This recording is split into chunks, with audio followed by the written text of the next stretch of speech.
Los traumatismos pueden reproducir lesiones de psoriasis en pacientes que padecen la enfermedad. Esto se conoce como fenómeno isomorfo de Koebner y puede verse en otras muchas dermatosis como el líquen plano o el vitíligo. El estrés emocional se ha asociado con un empeoramiento de esta enfermedad. Esto ocurre con otras dermatosis como la dermatitis atópica, el líquen plano, etc. El calor y la luz solar mejoran la enfermedad. De hecho, en escrituras muy antiguas aparecen supuestos leprosos que mejoraban al bañarse en las aguas de carácter más o menos sagrado. Se sospecha que muchos de estos casos de lepra eran en realidad pacientes psoriásicos, diagnosticados erróneamente, lo que explicaría su mejoría con la exposición de la piel al sol durante esos baños. La exposición solar mejora la enfermedad y por ello uno de los tratamientos que pueden emplearse son los rayos UVA o UVB.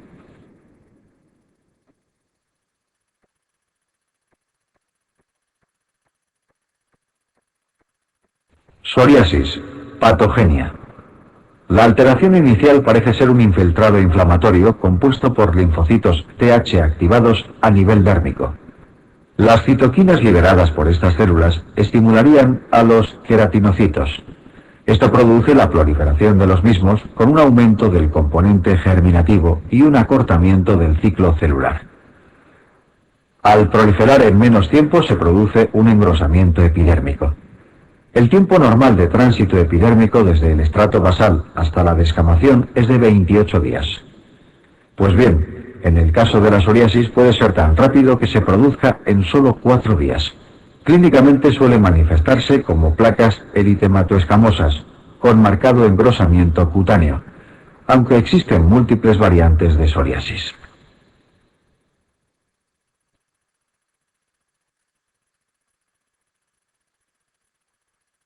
Psoriasis, clínica.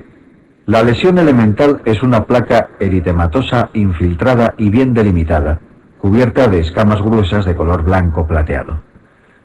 La placa es una lesión palpable de más de 1 centímetro de diámetro. Recuerda que si no llega al centímetro se hablaría de pápula. La forma más frecuente de psoriasis es la llamada psoriasis vulgar, que mostramos en esta imagen. Existen 2 formas, en pequeñas y en grandes placas. En pequeñas placas es la forma más frecuente. Las lesiones se localizan en áreas extensoras, codos, rodillas, glúteos. El cuero cabelludo es también una región típicamente afectada. En grandes placas, igual que la anterior, pero con lesiones de mayor tamaño y más diseminadas.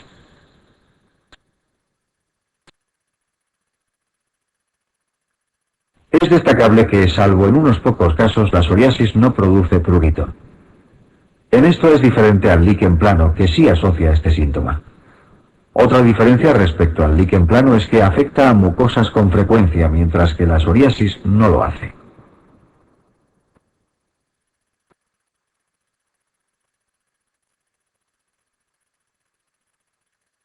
La psoriasis en gotas es una forma clínica de buen pronóstico. Cursa con uno o varios brotes de pequeñas lesiones, 0,5 1 centímetro, que afectan fundamentalmente al tronco y raíz de miembros. Es más frecuente en niños pequeños y tras infecciones faríngeas estreptocócicas.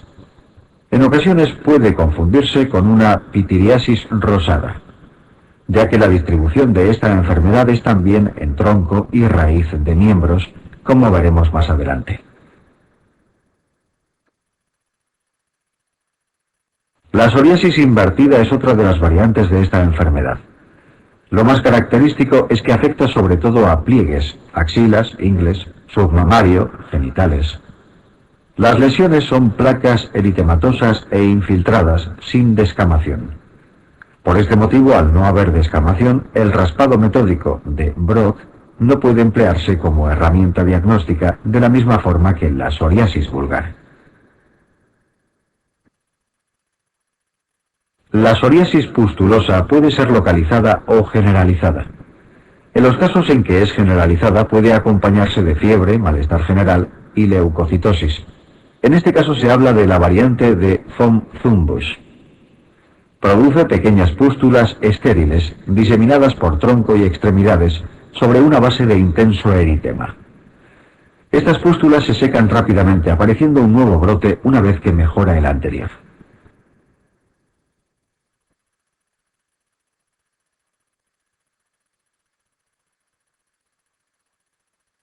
La psoriasis es una enfermedad que puede afectar también a las uñas. Existen diversas formas de onicopatía psoriásica, algunas de ellas más frecuentes, y otras más típicas de psoriasis, pero menos comunes. La forma más frecuente de psoriasis ungueal es el piqueteado de la lámina. A pesar de ser la más frecuente, es poco específica, porque incluso en pacientes sanos pueden verse a veces formas menores de este piqueteado, sin que traduzca patología alguna. La decoloración en mancha de aceite es menos frecuente y más típica que el piqueteado. Suele comenzar en la parte distal de la lámina, ascendiendo luego hacia la proximal. La coloración es típicamente marronácea amarillenta. La forma más característica es la onicodistrofia psoriásica, que puedes ver en la imagen izquierda. Se acompaña de hiperkeratosis subungueal y onicólisis. El tratamiento de la onicopatía psoriásica es en general poco agradecido. En algún caso seleccionado puede llegar a practicarse la infiltración de la matriz con corticoides, pero los resultados no son muy buenos.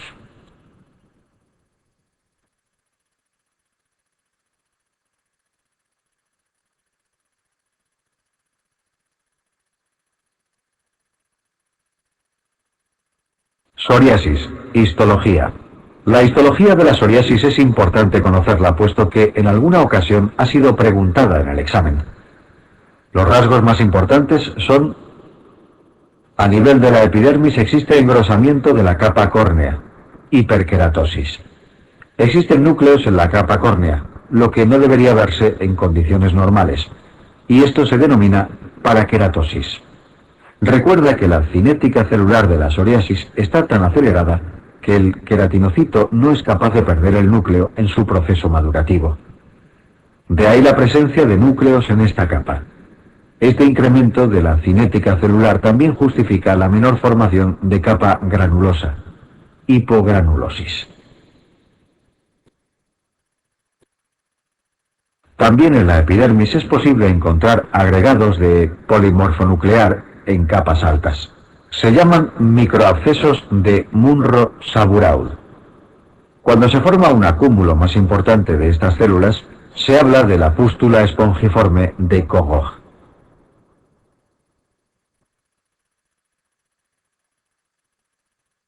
A nivel dérmico destaca el alargamiento de las papilas dermoepidérmicas, que es lo que se conoce en histología como papilomatosis.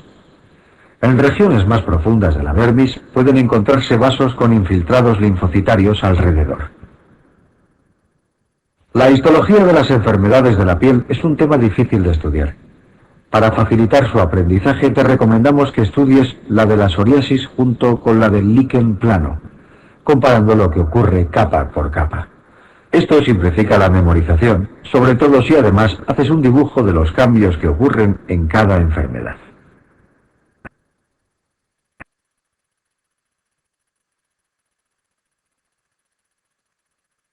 Tratamiento tópico. En las formas leves moderadas de psoriasis, la base del tratamiento son los preparados tópicos.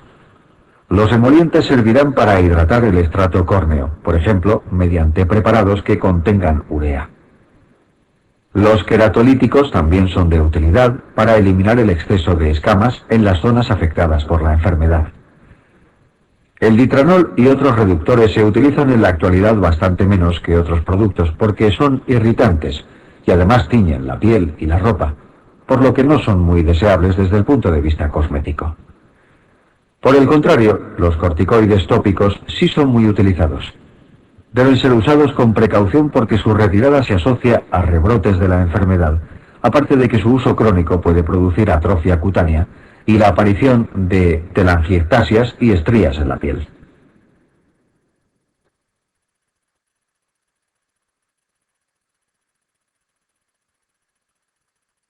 El calcipotriol también ha demostrado ser beneficioso en la psoriasis. Regula la diferenciación e inhibe la proliferación de los queratinocitos. Su indicación fundamental es la psoriasis en placas leve-moderado. No debe emplearse en la cara por su capacidad irritante.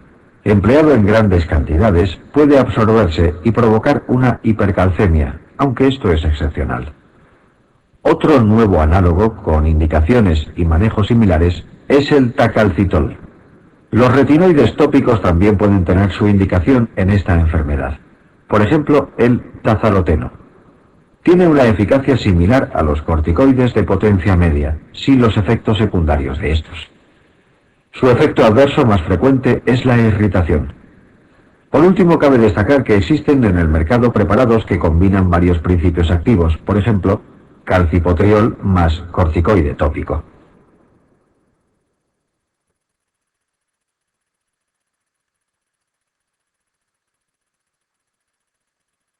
Tratamiento sistémico. Cuando la psoriasis es más extensa o no se controla con tratamientos tópicos, puede estar indicado recurrir a otros sistémicos. Es muy importante destacar que en el tratamiento de la psoriasis no se utilizan corticoides sistémicos.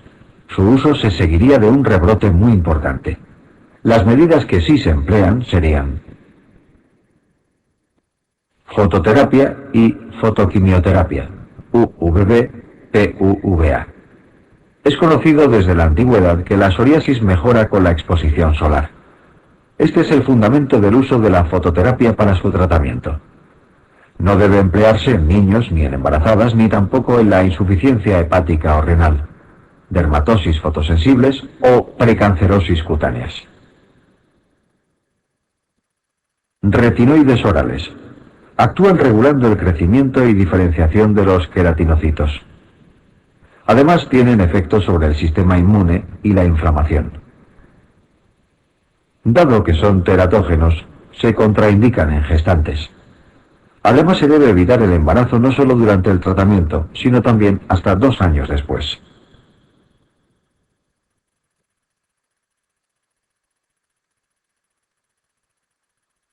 El metotrexato es bastante eficaz en psoriasis que además combinan artropatía.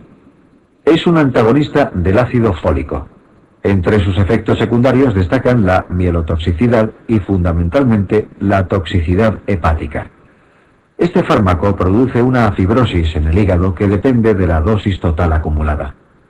Es también teratógeno y debe evitarse el embarazo hasta 3 meses después del tratamiento. La ciclosporina A es un inmunosupresor. Inhibe la activación de las células T y la producción de IL-2. Sus efectos adversos típicos son la hipertensión y la toxicidad renal. Una ventaja suya es que comienza a hacer efecto más rápidamente que otros tratamientos sistémicos.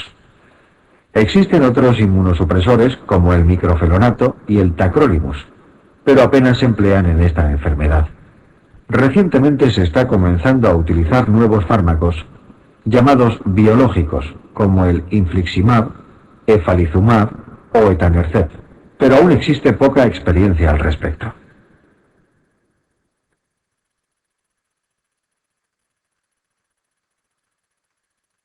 Pitiriasis rosada. La pitiriasis rosada es una enfermedad de la piel aguda, autolimitada y de origen desconocido. Algunos autores piensan que es de causa vírica. Se baraja su relación con el herpes virus humano tipo 7. Afecta fundamentalmente a adultos jóvenes. La erupción comienza por una placa de 2-5 centímetros de diámetro. Con frecuencia se localiza en el tronco. Es eritematosa con un collarete descamativo periférico, medallón heráldico. Una semana después comienzan a aparecer en el tronco múltiples lesiones papulosas ovaladas de pocos milímetros a 1 centímetro, de características similares al medallón. Es típico que sigan las líneas de tensión de la piel en su distribución. Suele ser asintomática, aunque a veces se asocia a leve prurito. Las lesiones pueden durar de 4 a 8 semanas antes de desaparecer. No dejan lesión residual. El diagnóstico es clínico y no precisa tratamiento, dado que es muy poco sintomática. No obstante, existe algún estudio donde se ha descrito un acortamiento de su duración mediante el uso de eritromicina vía oral.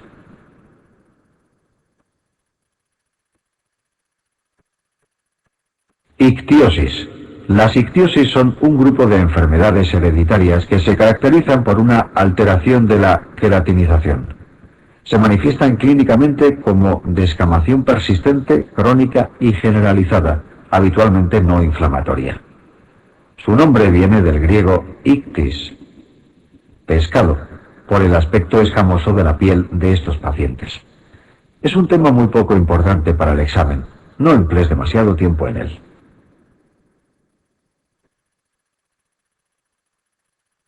ENF de Darrier. La enfermedad de Darrier es una enfermedad de origen genético, de herencia autosómica dominante. Produce una alteración de la queratinización. Suele comenzar al principio de la adolescencia.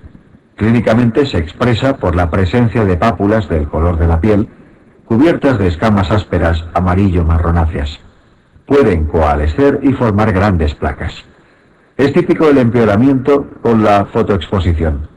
Histológicamente los rasgos más importantes son la coexistencia de acantolisis y disqueratosis.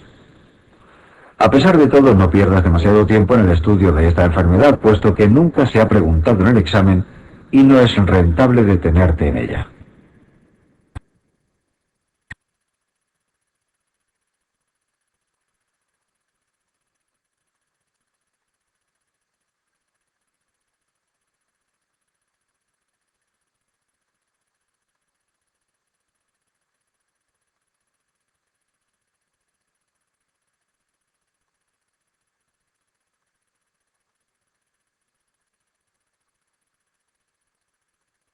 Eczema. El eczema es una forma de inflamación cutánea que puede deberse a múltiples etiologías. El prurito es el síntoma más importante y las lesiones clínicas evolucionan en diversas fases, desde la lesión aguda hasta la cronificación de la lesión. Así encontraremos eczema agudo, es una lesión exudativa con vesículas, eritematosa y con edema. Produce prurito, y si se estudia histológicamente, el rasgo fundamental es la espongiosis, presencia de líquido intercelular a nivel de la epidermis. Eczema subagudo. El aspecto se vuelve menos exudativo. Se hace más costroso y con cierta descamación, como el de la fotografía. Eczema crónico. Aparecen signos como hiperkeratosis y liquenificación. Puede haber grietas y fisuras. Al parecer, para llegar a este estadio es necesario el rascado crónico.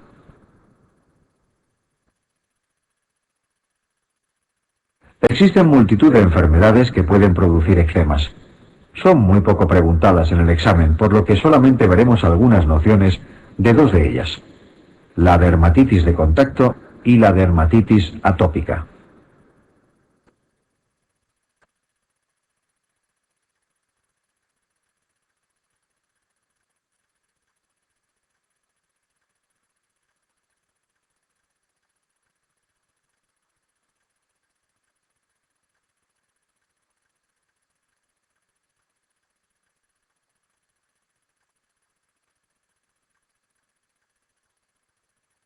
Dermatitis de contacto. La lesión típica de la dermatitis de contacto es el eczema. Como su nombre indica, se debe a que la piel entra en contacto con determinadas sustancias. Desde el punto de vista etiopatogénico, puede ser irritativa o alérgica. Es importante saber distinguir estos conceptos. La dermatitis de contacto alérgica precisa sensibilización previa, es decir, no se produce con el primer contacto con el producto implicado. Clínicamente es típica en el dorso de las manos, pero también puede surgir en localizaciones distintas de la zona de contacto, a diferencia de la irritativa. La dermatitis de contacto irritativa no es por mecanismos alérgicos, sino por una excesiva concentración del producto irritante en contacto con la piel. Aparece exclusivamente en la zona de contacto. En ambos casos, el tratamiento fundamental es evitar el contacto con el producto implicado. Instauradas las lesiones, pueden tratarse satisfactoriamente con cremas hidratantes, corticoides tópicos y, si el prurito persiste, pueden añadirse antihistamínicos sistémicos.